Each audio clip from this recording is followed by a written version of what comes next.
Good afternoon, Packers fans. Welcome to your Packers Daily Chat, coming to you live on the Cheesehead TV social channels, live from the Sheraton in downtown Indianapolis. The NFL scouting kick combine kicking off tomorrow, Tuesday morning, bright and early.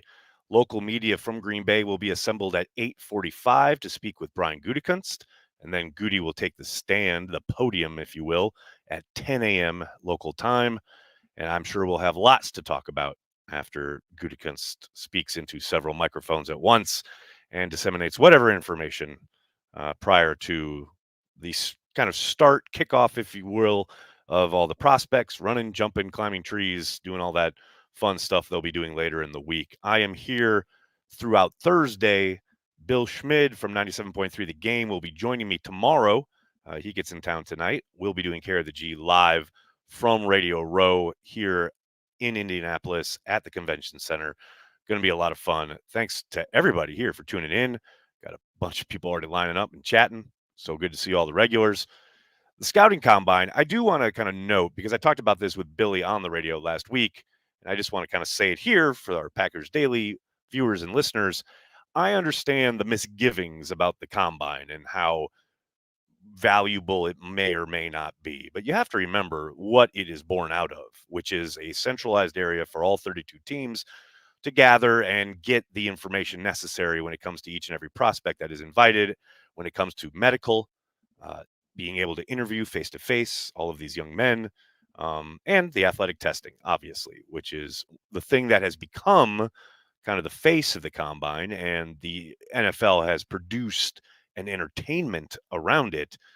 But never lose sight of the fact that there is value in what happens in Indianapolis this week. Along with those things, there's, of course, the collection of essentially every agent, all 32 teams and their personnel people, decision makers for all the teams, all in a 5-8 block radius in Indianapolis throughout a week where lots of work will get done, lots of conversations will be had. The framework for deals will start to get put in place. We'll start to get information. Undoubtedly, it will start to leak out over the course of the next couple of days, some more significant than others. Don't get caught up in the circus that the NFL has created around what is a very important event. There's value here as far as getting every player's, athletic testing and medical all within a scouting report that each team will then have access to throughout the life of that player's NFL career, something they'll build on throughout that guy's career. It's all valuable. Now, is it worth the pomp and circumstance that has, turned into the NFL network coverage of the combine? Yeah, probably not. And I do think that's why you've already seen today, we've had a number of high profile guys indicate, or their representation has leaked that they won't be working out here in Indy. Um, we already knew Cooper DeJean was not going to be working out, but that's due to the fact that he's coming off an injury. But Marvin Harrison Jr., a few others already, we know some of the top wide receivers won't be working out in Indy. Lots of them will be working out their pro day. When that's kind of the trend here now, right? Where you don't get a ton of the top guys. Though I will say, it sounds like most of the quarterbacks will be throwing, which is good. Still, I obviously don't know about any and all, but that's the early indication, which is always great. But most of that stuff, I'll be home to watch it on television, just like all of you. This first part is all about catching up, seeing people from all over the NFL, both on the league side and the team side, and all of the agents and financial advisors and things like that, and of course tons of media people to catch up with. So it's always a great week. I always learn a lot. I always renew some really old and appreciated acquaintances, and I always want to be able to give you guys everything that's going on and give you kind of a sneak peek in, so to speak, at everything that's transpiring across Indianapolis this week. Speaking of Indianapolis, if you are in town or live in the area, I am having a meetup on Wednesday evening, 7:30 p.m. at the District Tap, the downtown District Tap here in Indy. So 7:30 p.m. If you're in Indianapolis, come on through, grab a beer, talk some Packers. It's going to be a lot of fun. I can't wait. Wednesday night, 7:30, downtown Indy, District Tap. Be there, folks. Hello to everybody in the comment section. So good to see you all. People, what's up? Amar starting us off. What's up, Amar? How you doing, man? Thanks for being a Carry the G Club member and a Patreon member. You're my boy. Woo, my boy in Indy. Need a selfie with Cecil ASAP. Can't wait for the deets this week. Rumor mill going to be popping. Enjoy, brother. Man, Cecil Lammy is the OG. He's one of the very first people I ever started kind of interacting with online about the NFL. Like way old school days when I first kind of started like perusing the football guys for him. That was a long time ago. Love Cecil. We'll definitely run into him at some point this week. And we'll get you that selfie, no doubt about it. Jeezy baby, what's going on, man? Man, lost Saban, Belichick, Peter King, and Carroll all in one postseason. Change is going to come, as Sam Cook said. Hashtag Go Pack Go. Have fun this week. Yeah, Peter King, in his morning column, or dropped earlier this morning, Monday morning, retiring, hanging him up, moving on. Man, a titan, a true titan. And as I said on Twitter, I'm greatly appreciative of how good he was to me when I was at Sports Illustrated. I was very much the young new guy between him and Don Banks. They were incredibly nice and incredibly helpful.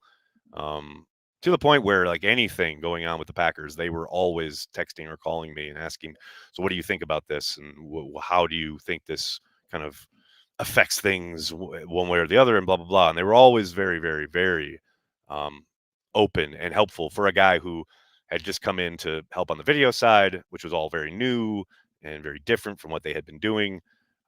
Peter was always great, and he's still to this day. Every year I see him at Packers camp. It's always great to catch up. Um, Man, I tell you, it's a crazy, crazy kind of moment, right? You're talking about all those, legendary coaches, and then Peter also kind of riding off into the sunset. Football and the coverage game has certainly changed, and it is a very different game. And the media landscape is very different. The fact that I'm talking to you right now from my hotel room in Indianapolis is a little different than what was going on even 10 years ago. So yeah, Peter's a legend. No question about it.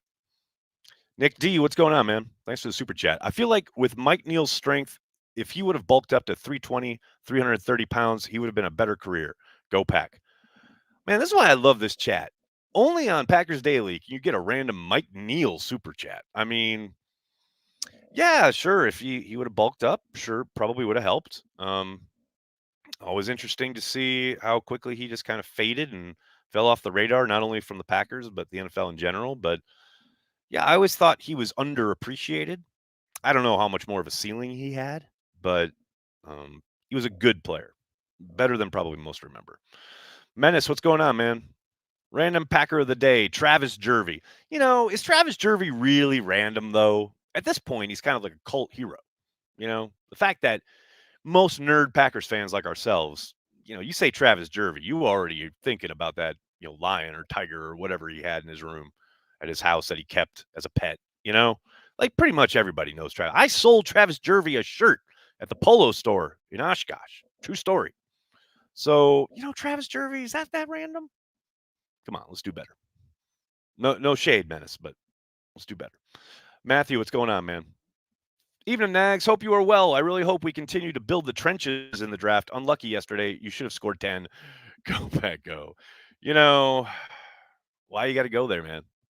I was having a perfectly fine day. And then you had to remind me of that Chelsea match. That ain't nice. That ain't right. I mean, we're great until it's time to score. And then we're not so great. That's frustrating. As far as the trenches in the draft, yes, 1000% agree. I've talked about it here. I'm all in on, needing new corners and new safeties. Safeties, obviously, a position of need in this draft. I have no qualms about it, but I will not bat an eyelid, not for a second, if they continue to build up front along the defensive line or the offensive line. I am totally fine. I know our good pal Joey at Underage Packers was kind of positing this morning about everyone possibly freaking out if the Packers took some unsexy tackle at 25 rather than all of the guys we've seen already being mocked to the Packers repeatedly throughout the last month or so. Entirely possible, right? And I am totally fine with it. Absolutely. You win in the trenches. You win by controlling the line of scrimmage. I'm all for it. Giddy up. Let's do it. What else we got here, folks? I don't want to miss anybody. Brandy's here. Hi, Brandy. John, random Packer of the day, David Whitehurst. See, John, that's how I know you're not a Patreon member, because if you were and you were a regular, presence in our weekly happy hour, which by the way will be on Thursday evening this week, David Whitehurst gets talked about all the time. In fact, it's a bit of a battle royale between Soder and Corey regarding David Whitehurst. So a good attempt, but Whitehurst is talked about quite a bit. George, thanks for the super sticker. Appreciate you, man. Oh, someone said Tom Grossi's going to be in town. I know. Tom and I texted yesterday. I'm going to definitely see him at some point this week. Cannot wait to see my guy. Tom Grossi. That's NFL Fan of the Year, Tom Grossi, to you, ladies and gentlemen. Thank you so much. Sean Gallagher, thanks for the super chat.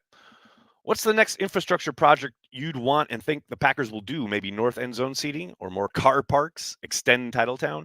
Well, I think it's going to be extend Titletown, and I know that they've bought the land kitty corner from Lambeau, across the street from where Titletown essentially is now, on the other side of Lombardi. That whole area where that funeral home is, they've bought that a good chunk of that. So I suspect they'll be expanding out on the other side of Lombardi soon enough. Other than that, that's the major driver, right? That's where you're going to be generating revenue, local revenue that the Packers don't have to share with the other teams. They get to keep it. So I suspect, I don't know about a north end zone expansion. I don't know. I mean, I guess it's possible. The Packers already have one of the highest capacity stadiums in the league. You know, insert joke about how there's nothing else to do in Green Bay and Wisconsin, so everyone goes to the game, et cetera, et cetera. But it's already pretty large. So I mean, it's possible. We know they've got the waiting list, and it's entirely, you know, I'm not going to say easily, but they can fill it up. There's no doubt about that. But yeah, I don't know. I don't know if they'll go that route anytime soon. We'll see. Marshall, thanks for the super chat. I've been out of the loop for the past week. What do you think the best course of action for the Bakhtiari situation? Feels like I've talked about this every day since the end of the season. It's a good question. We got into, speaking of the happy hour last week ended on a very heated debate regarding Bakhtiari. It really gets people's juices flowing.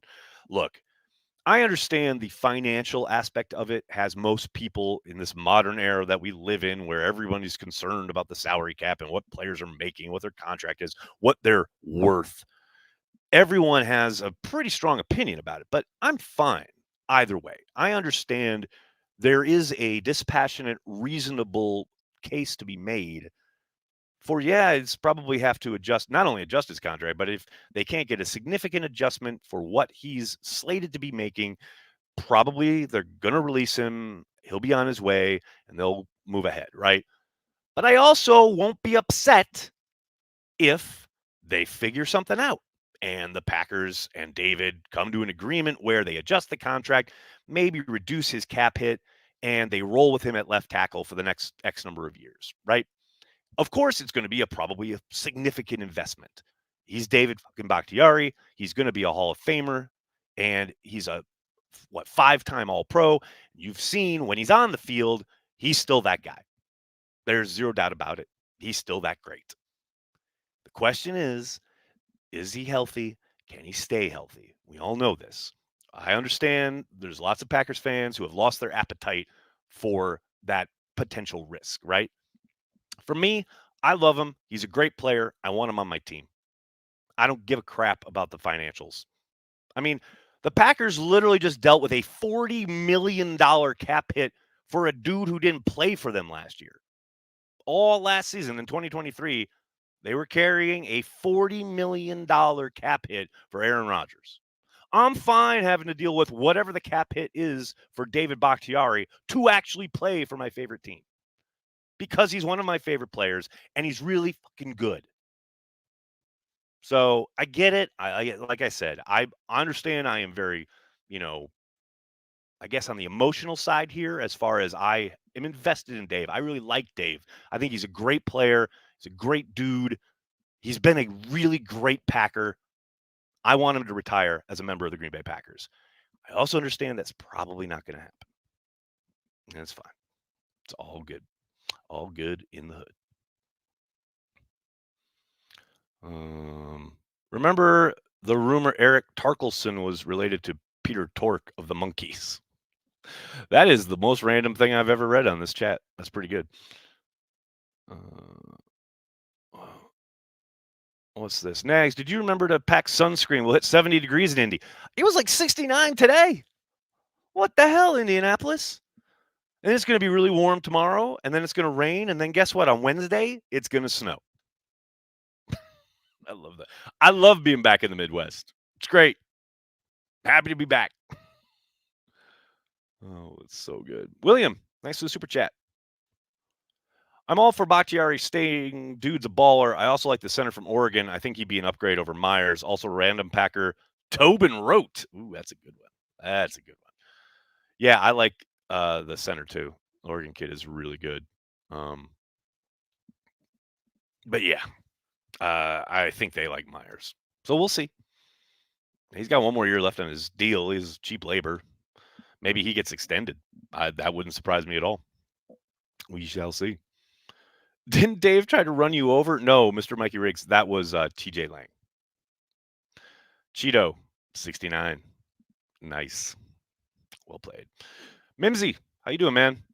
Is the Go Pack Go song from the SNL Shane Gillis sketch a real thing? I felt crazy watching that. Never heard it in my life. Go Brewers, fire up the grills. I got to be honest, haven't seen it. The sketch. I heard he made fun of Packers fans, which, what do you expect from a pig but a grunt? I don't know.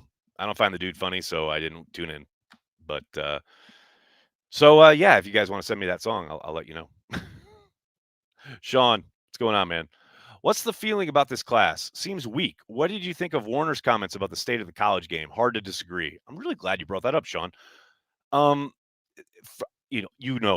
Guys, when it comes to the NFL draft and assessing the class and the prospects and whatever, man, don't listen to me. I talk to people who do this for a living, like the Daniel Jeremiahs or the Matt Millers of the world. It's strong at points, just like every other season. I don't know about deep. That seems to be in the eye of the beholder. But as far as Kurt Warner's comments, if you guys didn't see it, I believe it was on Saturday, he was tweeting out about how difficult it was to evaluate college quarterbacks in particular because of the fact that so much of what they do is off schedule and very rarely, bearing any kind of realistic kind of relationship to what they're going to be asked to do in the NFL. And I very much agree with him as far as, yeah, it's hard to get a bead, and it's really hard when you're going through a game, 2 games, 3 games, but you're only finding like a handful of snaps where it's like, okay, that's, he read the backside safety right and he ripped it to his second read and all this stuff that you're going to want them to do on the regular in the NFL, but in college, it's, a lot of spreads still, although there's lots of running as well, and when things break down, they're just running around and making things happen because, the defense isn't quite as fast, not quite as physical. So you can make some plays in college that you're never going to be able to make in the NFL. So to find things that show off the traits within the structure of an NFL type offense, it's tough. It's tough. Now, all of that said, I think some of the people coming back at Kurt about it, I get it. It's not the college coach's job to get these guys ready for the NFL. Like, yes, they'll showcase them and they'll certainly put them in the best positions they possibly can to succeed and be productive and whatever. But that's in the framework of winning football games in college. You know what I mean? Like these guys, as far as college coaches go, man, they got so much going on, especially now with NIL and all the transfer portal stuff. I mean, I'm not worried about what he's going to be doing once he gets to the league or what those guys think while watching him, trying to assess him. I'm trying to win a damn game.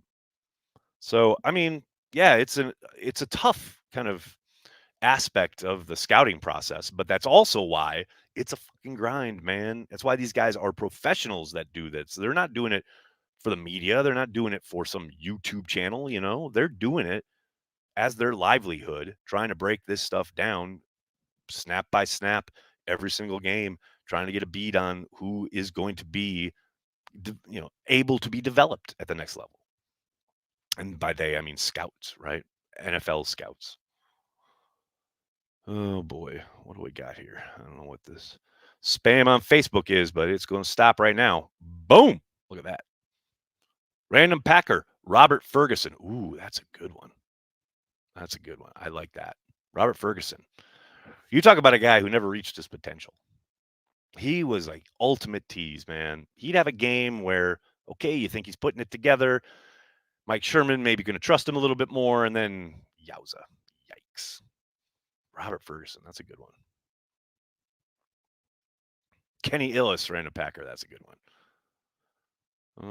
Nags, which drills events do you like to watch? QB throwing, 3-cone, or ... It's a good question. I mean, I like the bench press for all the guys just because of the camaraderie and everyone's like really rooting for everyone else to do really super, do as well as possible, and they're very vocal about it. As most of the on-field drills, I some of the wide receiver stuff, I like to see how they get in and out of their breaks and things of that nature, but it's tough. And this is one of the reasons guys have stopped doing as much and participating as much because, especially in the passing game, which the NFL is all about, the quarterback and the wide receivers are so rarely on the same page. You saw that really come to light during the Senior Bowl this year. There's just hard times getting these guys. Like the timing isn't there, which is expected, right? They haven't worked together at all. Kind of now thrown into the mix together in front of the entire NFL world and now on NFL Network, right? So that is the stuff that I would be most interested in, but it's hard to really see them kind of sync up. Now, every once in a while, you'll see a guy, uncork one as a quarterback or, make a really nice kind of catch. But for the most part, it's just data collection. That's what it's about, right? When you're doing the 40-yard dash or the 3-cone drill, you're just collecting data, which is necessary. That's what I was talking about at the top of the stream here, but nothing that really makes me jump out of my chair or anything like that, Marshall, what's going on, man? Random Packer, Lester Archambault. I'm gonna have to look that one up. Can't say I'm very familiar. Oh, this is a good one.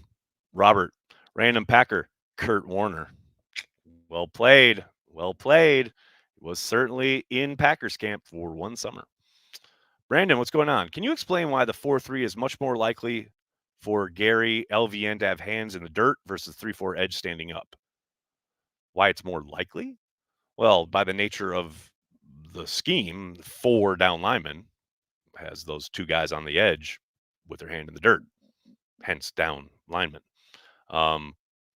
I don't think it's going to see them with their hand in the dirt quite a bit, especially on early downs. Now, there's different ways you can employ them, but as far as like their split from the guys inside, from the defensive tackles, or what you're asking them to do as far as maybe get out on a wide 9 in certain areas.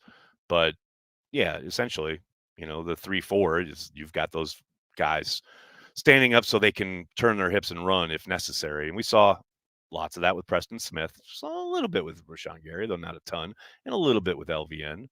But for the most part, I think we're going to see them, hand in the dirt, getting upfield the majority of the time. Again, especially on early downs.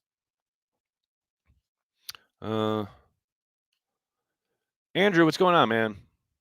Random Packer, Amari Rogers. Saw he is in the UFL now. Apparently no one could make him work. His subway door closing moment has to be us signing Cobb. Feel for the guy. Yeah, it's always going to be tough. I'm always going to wonder what would have happened if Cobb hadn't been traded for. Is no question that I'm not going to say his development was stunted, but he never really got an opportunity outside of returning kicks, which he was never good at. And it was very clear that Rodgers had no interest in bringing the kid along. So you get to the point where now you're a couple years in and people have drafted a bunch of other classes behind you. And I know he caught on with the Texans, caught a touchdown his first week in Houston, but never really cracked the rotation there. And then they bring in a new coaching staff and a new system, new offense and new quarterback, and they turn the page there. So yeah, it's not like he had some insane athletic skill sets that you're thinking, oh, what could have been, but I do wonder, and I think it is a pretty good example of situation playing into a guy's career or lack thereof. I think if he hits the ground running in Green Bay, who knows? You never really know. Uh, Desmond Bishop was not a tease, correct? But his severe hammy injury took away his juice. I love these. Just we got random Packer scouting reports from the past in here. I like it.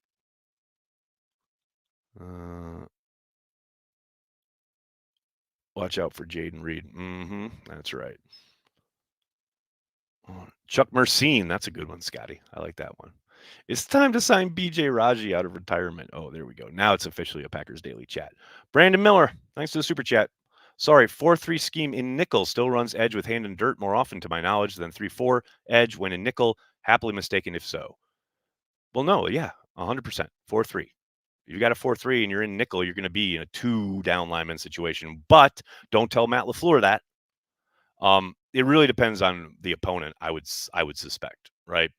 If you're in nickel, so to speak, and you bring in that, obviously, that extra defensive back, traditionally you're losing a linebacker. You're not losing a defensive end. You're still playing with those 4 guys with their hands in the dirt. Now they're going to be. This is why, I don't want people to blow this into oh, it's going to be completely different, because I think there's going to be aspects that you're going to see similarities to what we've seen over the course of the last 2 defensive coordinators, simply because Hafley has background and experience. And he mentioned this type of thing in his press conference in Rex Ryan's scheme. A lot of the blitz packages, a lot of the pressure packages come out of what Rex did, and ergo Mike Pettin did. And we all remember Mike in Green Bay. So I think there's going to be times where they're mixing and matching. And yes, when they go to nickel, they'll still have 4 down linemen dependent on the opposing offense. Now, if they think whatever that opponent is doing, they can get, or maybe confuse the quarterback a little bit more, or play with their kind of tendencies and their keys a little bit better, they're going to have times where they'll probably have guys standing up, whether it is LVN or Rashawn Gary. But if they're doing certain stuff out of their kind of 4-3 base, even if, or not even base, but 4-3 nickel, so they've got a linebacker off and they got the nickel back in, but those 4 guys still hand in the dirt, getting upfield, maybe running a stunt, who knows? But there's going to be a lot of mixing and matching. That's my guess right now. It's never, and this happens all the time. Like when people start talking about, you guys know, I've talked about this forever, talking about wide receiver 1, there's no such thing in Green Bay right now. We all know that. And there doesn't need to be. A lot of times we're kind of locked in with fantasy or Madden. I'm not saying that's what you're suggesting, but these kind of rigid ways of thinking. And man, this stuff is fluid, especially in this day and age where specialization and matchups drive everything. And you've got to be able to be malleable. And that's some of the stuff that, kind of let the Packers down with Joe Barry. So I do think you're going to see a lot more 4-man fronts, but I also think we'll see a smattering of, old school 3-4 stuff, especially when it comes to the pressure packages. I think that's going to be when it's time to get after the quarterback, as Jeff was talking about in his presser. Mimsy, what's up, man? Did Ron Swanson overhype St. Elmo Steakhouse? I don't know about overhyped. It's a must. I'm going tomorrow night. You can't come to Indy and not go. I'm not going to talk about whether it's better or worse than wherever or anything about is it overrated, underrated? I don't care about any of that. It's a staple. It's a classic. You got to go. And I love it. That's all I really care about. All right, buddy. I got to get going. I cannot thank you enough for hanging out, talking Packers each and every day, Monday through Friday, right here on the Cheesehead TV social channels. Please do me a monster favor. Hit like on the video, subscribe to the channel, and then tell your friends and tell your family. Cheesehead TV. We are devoted to Green Bay Packers fans worldwide. I'll be back tomorrow from Radio Row. Billy and I will be on the radio at some point. Not even sure what time yet, but we'll let you know. Watch my socials. I'll undoubtedly have it here streaming on the YouTube channel, so be sure you check it out here or on the radio in the Milwaukee, Wisconsin area. And then, yeah, Packers Daily will be back tomorrow afternoon. Thanks so much, everybody. Have a great night. Hit like, hit subscribe. Go Pack, go.